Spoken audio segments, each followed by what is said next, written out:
Greetings, my fellow philosophical thinkers. This is LP's News Podcast. My name is Craig, transmitting from the beautiful swampy Mango, South Florida.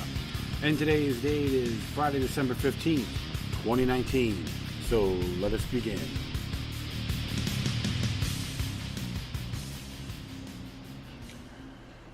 Good day, folks. Thank you for tuning in. Nice and quiet right now.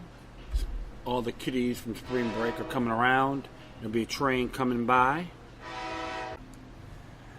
Alright, the train just passed by. Yeah, so, listen, it's pretty quiet right now. All the kids are probably out on the beach, partying. Yeah, there's some good folks out there, and you got the ones that believe they're entitled. Nothing new at all. That's no big deal. It's part of the extravaganza. You have to expect it. Yes, and you got folks out there trying to be smarter than everybody else. You know how that goes. Trying to tell you how to think, how to wipe your rear end, and who you can see or marry. It looks like, too, a few cardinals are serving time for sexual abuse in Australia. That's intriguing. So a lot of stuff is being exposed in a period of time. You have to expect it, my friends. Spiritual awakening is progressing step by step. So don't fall for the whole trendy, distracting propaganda they're trying to shove down our throats. Like you hear stuff about white supremacy and so forth, this supremacy, all this collective witch hunting is nothing more than distorted mind control agenda. Yeah, because last week I was highly critical of the ACLU of Virginia wanted to take down the statue of Robert E. Lee and say, we got to fight white supremacy. It proves one thing. They're just another communist platform. Things are coming, like I said, and I always have my differences with them, but now it's getting too obvious. I always tell folks, you gotta look at the other side.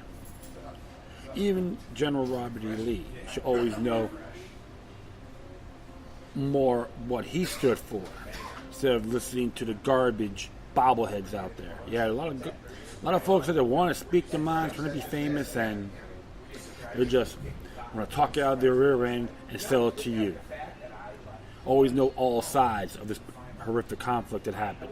It should have been resolved before 1862. So you always have the little banksters, the little war machinists out there manifest over this, make money, carpetbaggers. That's from both sides too. Always, I say, observe responsibly has always been my key. And I know I'm ranting here, so forgive me. I'm at Stash, located at 109 Southwest 2nd Avenue in the heart of the Mission District of Fort Lauderdale, adjacent with America's Backyard and Revolution Live. So, kids will be out here tonight partying. So, please, don't entrap yourselves, because it's not going to just affect you, but to your associates as well. So, just try to make, I was like doing a few research here, what I'll be talking about. And I want to decide what we're going to do, so I take an initiative. And this one here, I'll be doing a couple here. Actually came from the Bob Livingston Alerts. And this is entitled, Should We Pledge Allegiance to the Flag? Easy commentary. And gives you a little history, too, how it started and so forth. And as it reads here, my friends, it is frightening how simple we are and how easily we are manipulated simply because we are intellectually lazy. I'd like to stop there for a moment. Intellectually lazy. People focus on face values. They don't want to examine the fine print. They all jump on the bandwagon. Seeing that all the time. Remember all you listeners been checking on my shows. Do you recall when I made that statement, the Lizzie Borden syndrome? If so, look up Lizzie Borden. Lizzie Borden. So that's one thing you gotta always trust me on this. You'd be amazed. It's nothing new, right? The U.S. establishment has confused cause and effect, and through a flag-waving mania in America. Patriotism throughout history has covered a multitude of mischief. We are seeing it now in spades. Just like the reaction by conservative patriots in the last couple of years over football players and celebrities kneeling during the national anthem. And the recent efforts by the progressive social justice crowd to eliminate the Pledge of Allegiance from public meetings. Yes. Speaking about the kneeling with Kaepernick, when President Trump said, you have to respect the flag, how come the people you bring in desecrate it, sir? That included folks in Congress and the judiciary system of all levels of government, regardless of race, color, creed, political party, etc.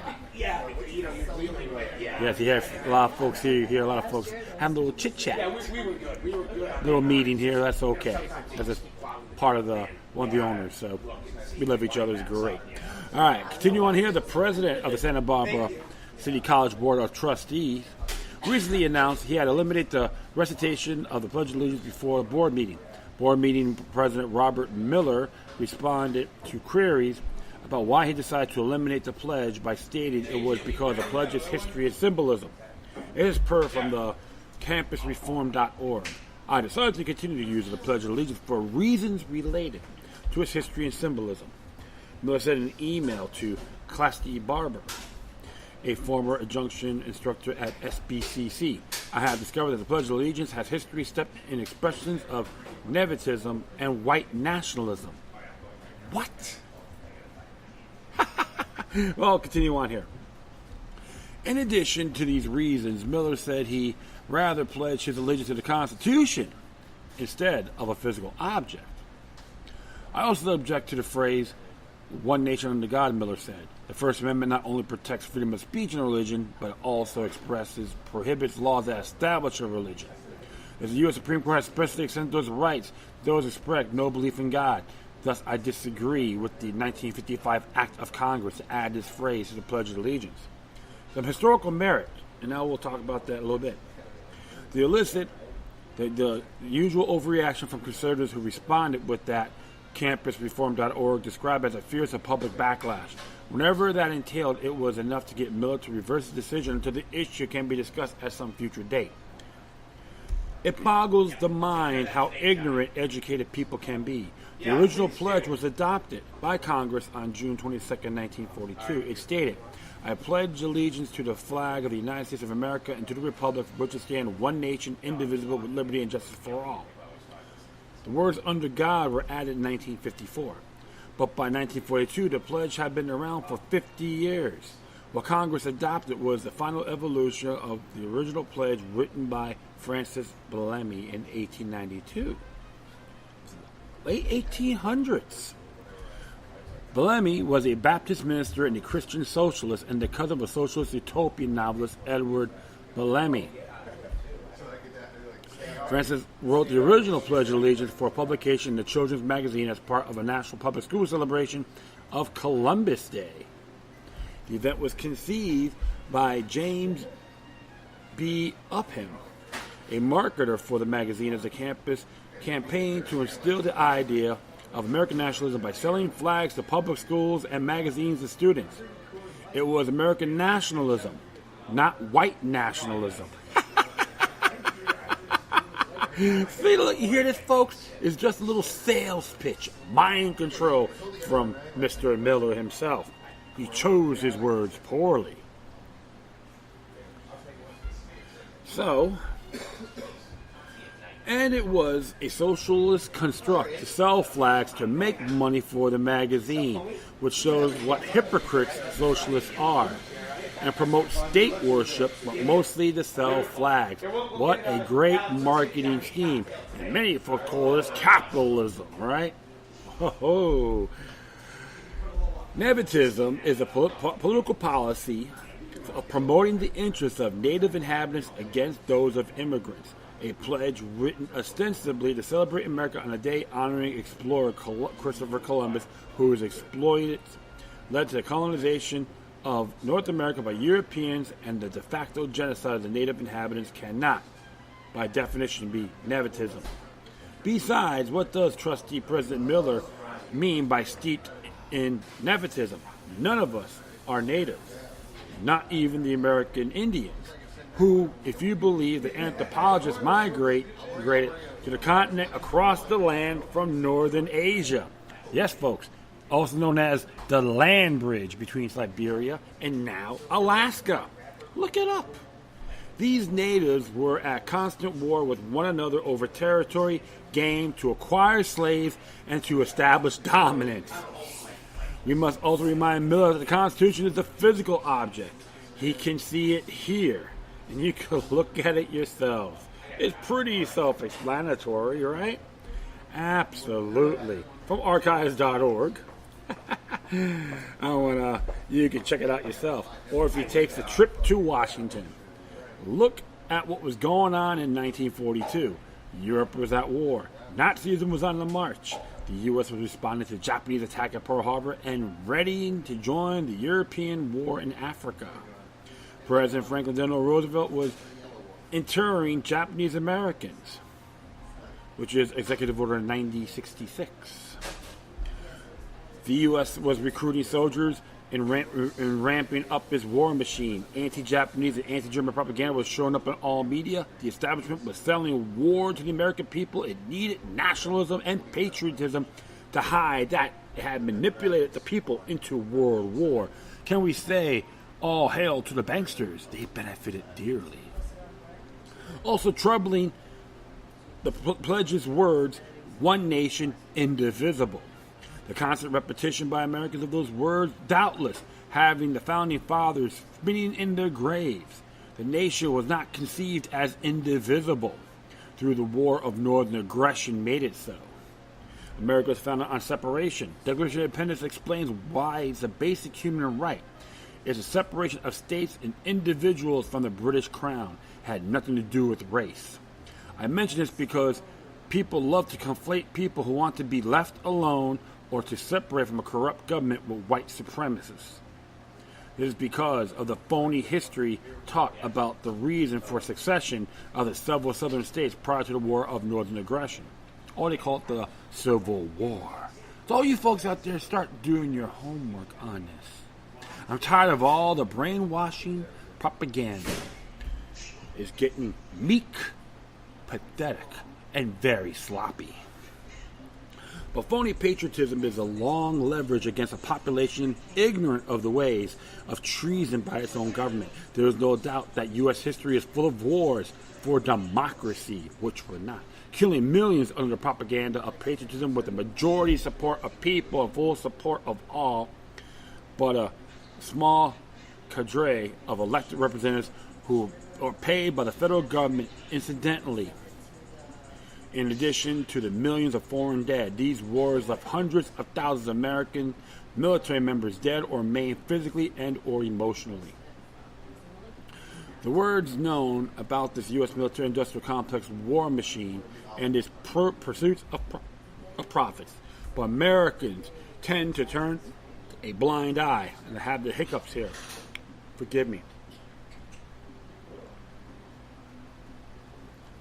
They still buy the propaganda that foreign wars are defending American freedoms.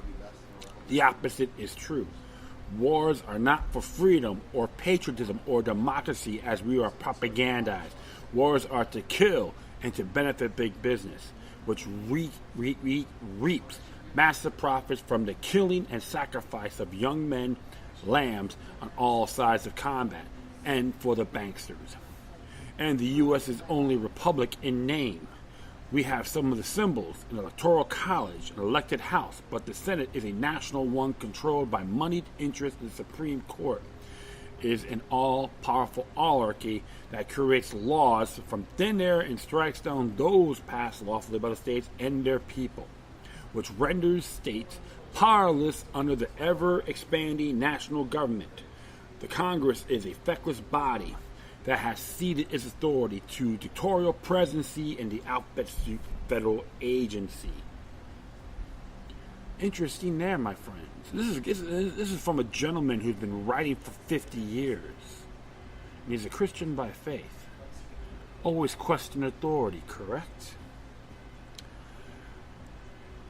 There is nothing republic about it. It's fascism and malevolent totalitarianism.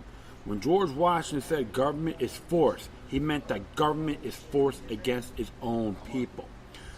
Since by definition government is force, and it follows that government will use any routes imaginable to increase its power, increase the use of government force or power could backfire unless skillfully handed and justified in the public mind. Therefore, governments rarely take action unless accompanied by skillful propaganda. History repeats itself, folks. You can look at all forms of government. It's almost the same pattern. We have a government that has shredded the Constitution, that funds baby murder, that exports death and destruction, and enables Muslim countries to do the same, that form phony wars that kill innocents, and that's pushing immorality on us while restricting our religious liberties. Late Christian apologist Dr. Henry Morris once said, "Patriotism is a noble attitude if one's country and its leaders are seeking to follow God's will. However, when such national patriotism is exploited to the point that the state, especially personified in its leaders, whether inherited, appointed, elected, or by conquest, seeks to usurp the place of prerogatives of God, then it becomes idolatrous and blasphemous.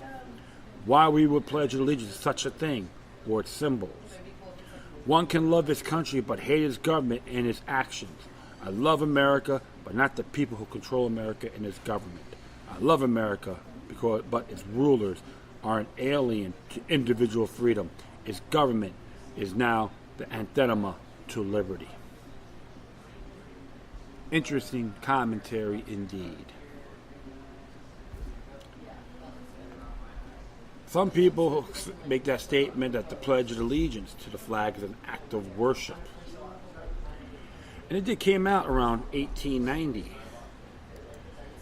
And what's interesting about this is from ushistory.org, and it's under this children's document called The Youth Companion. This happened in August 1892 by Francis Bellamy. And the original is formed. It read, "I pledge allegiance to my flag and the republic for which it stands, one nation indivisible with liberty and justice for all." Then in 1923, that changed to the flag of the United States of America and to the republic. Then, of course, 1954 to use under God. And there's a section 4 of the flag code as well. And it says the whole thing from 1954 should be rendered by attention facing the flag, right hand over the heart.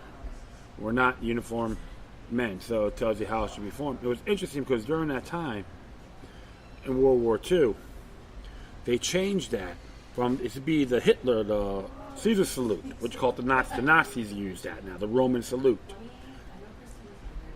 That was used. Then in World War II, they changed it because then the people are accused of saying they were, hey, we're supporting the Nazis.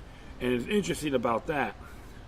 It says here the original Bellamy salute, first described in 1892 by Francis Bellamy, who authored the original pledge, began with the military salute.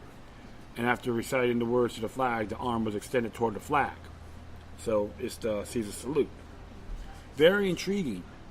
Now continue on here as a signal from the principal, the pupils in order ranks, hands to the side of the face of the flag. Another signal was given. Every pupil gets the flag to the military salute. Right hand lifted, palm downward to the line of the forehead and close to it. Standing thus, all repeat together slowly. I pledge allegiance to the flag, the republic to which it stands, one nation indivisible, with liberty and justice for all. At the words to my flag, okay?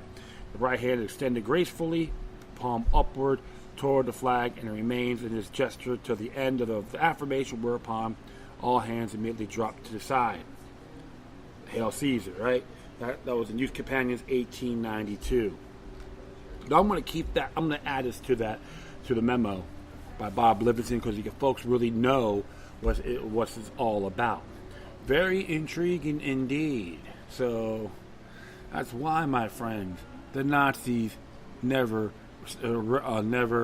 originated that salute. It went way back during the time of ancient Rome, called the Caesar salute.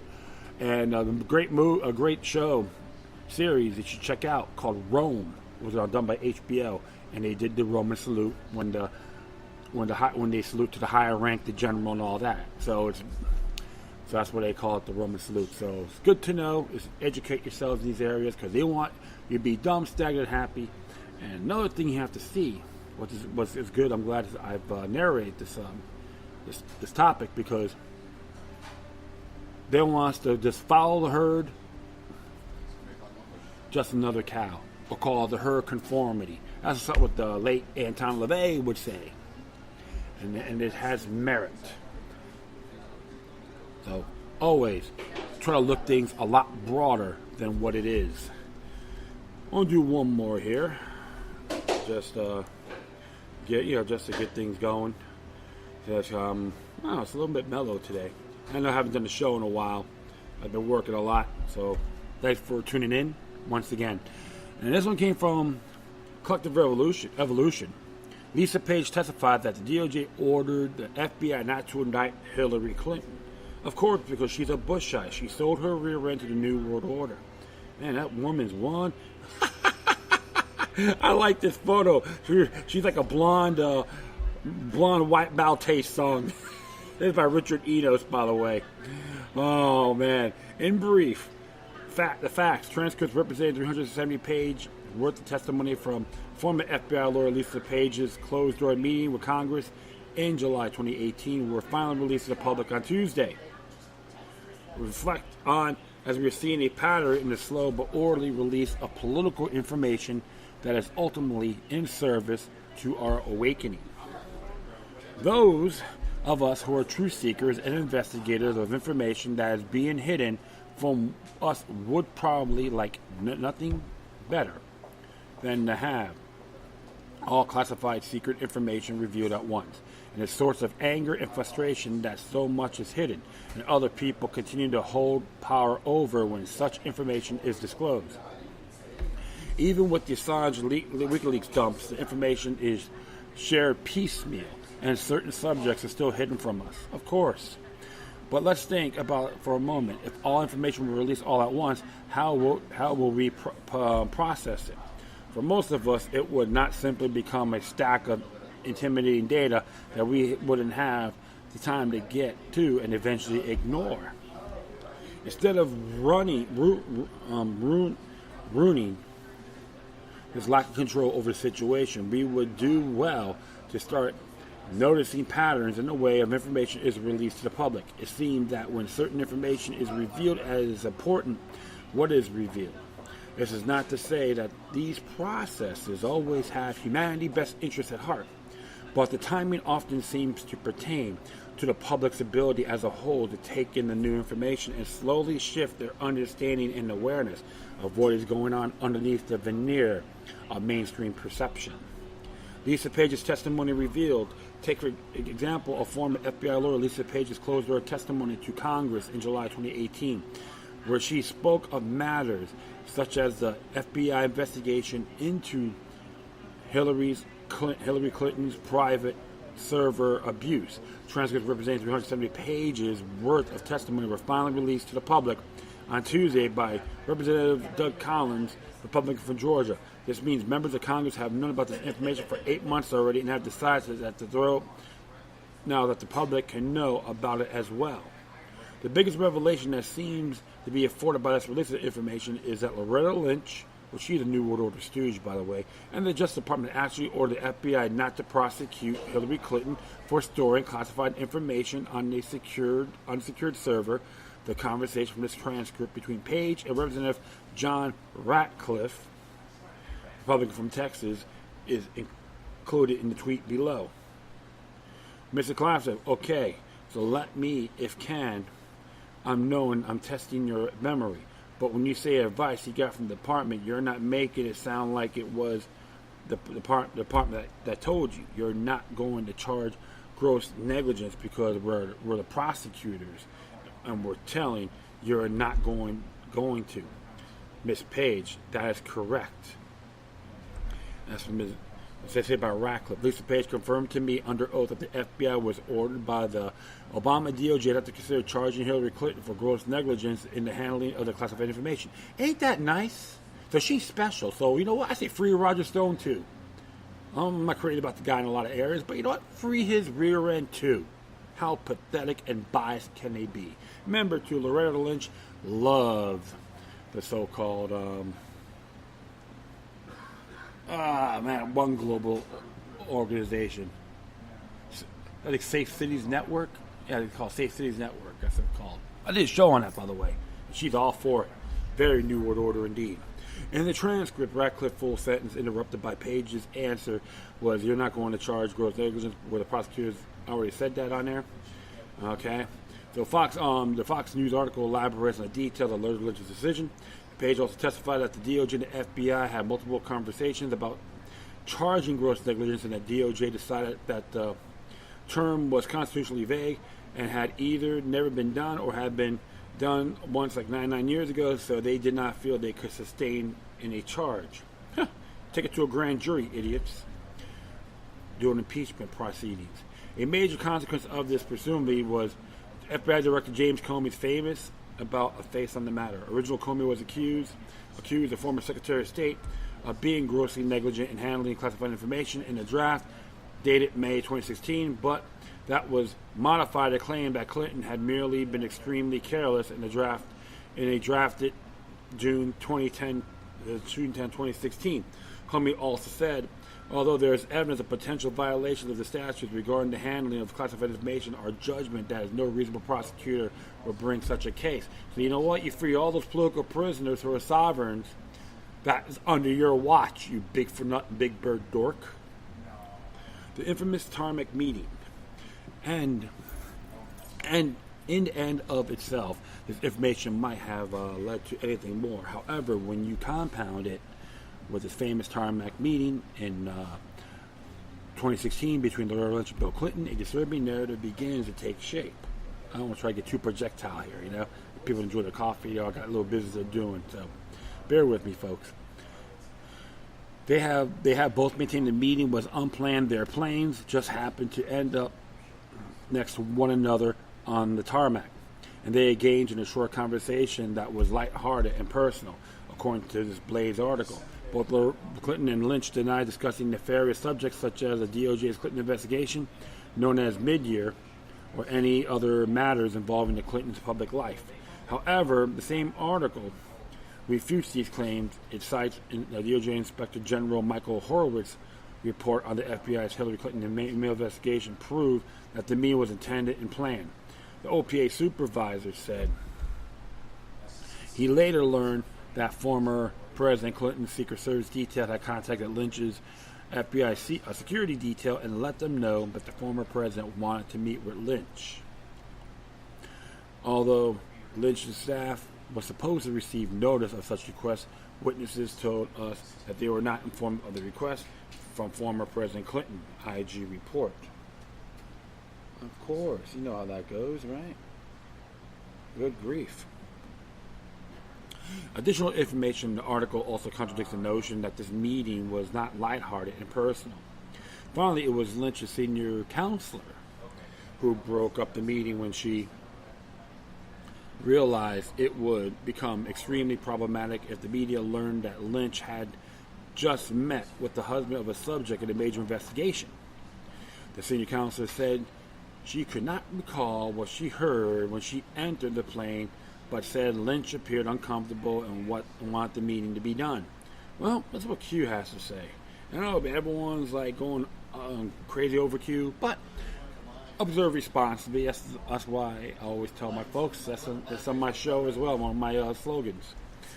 This Q post number 2860 goes even further to suggest a commonly held theory that Bill Clinton offered Loretta Lynch a seat on the Supreme Court if Lynch prevented an indictment against Hillary from happening, and notes how the investigation was dropped by Comey soon after, all of which also captured in the meme. And it says here, the deal of a lifetime. It tells you all about it. Not planned, according to LNBC. The security reports indicate that USSS gives you a whole rundown here. It says what actions JC take days after. Less than a week, a TeknoAxe meeting announced that the FBI would not recommend indictment against Hillary Clinton. Returning to the news, Q. There is a meme on here. You can see it for yourself. That's really cool. Oh man. The timing of the release, at least the Page's testimony release, starts to help us put the puzzle pieces together in terms of understanding how and why Hillary Clinton has not been indicted for serious documented crimes. It will be interesting to see when the next piece of the puzzle gets dropped into place. The takeaway: as truth seekers in the awakening community, it is incumbent upon us to be upset if we don't think we're getting the truth quickly enough. Pinning our hopes for salvation too much of what is happening in the outside world can be detrimental, not as paying attention at all. When we do our inner work, we detach ourselves from the need to have things turn out in a certain way. It becomes easy to feel that the drama is unfolding perfectly. The information is coming at us at a speed that is most beneficial to humanity as a whole and the process of our great awakening. So the whole thing is in due time, my friends. I said, folks, start reading The Art of War by Sun Tzu. Everything's done by steps. You gotta be strategic. Nothing's gonna happen instantaneously, even with the information age. Something's gonna give. I guarantee you that. That time comes. It'll be the time if all hell will break loose in this matter when we least expect it. Happens all the time. So folks, be patient and spread the word. Wake up others. Inspire, not change them, but inspire. And that is it. I'd like to thank everyone for listening.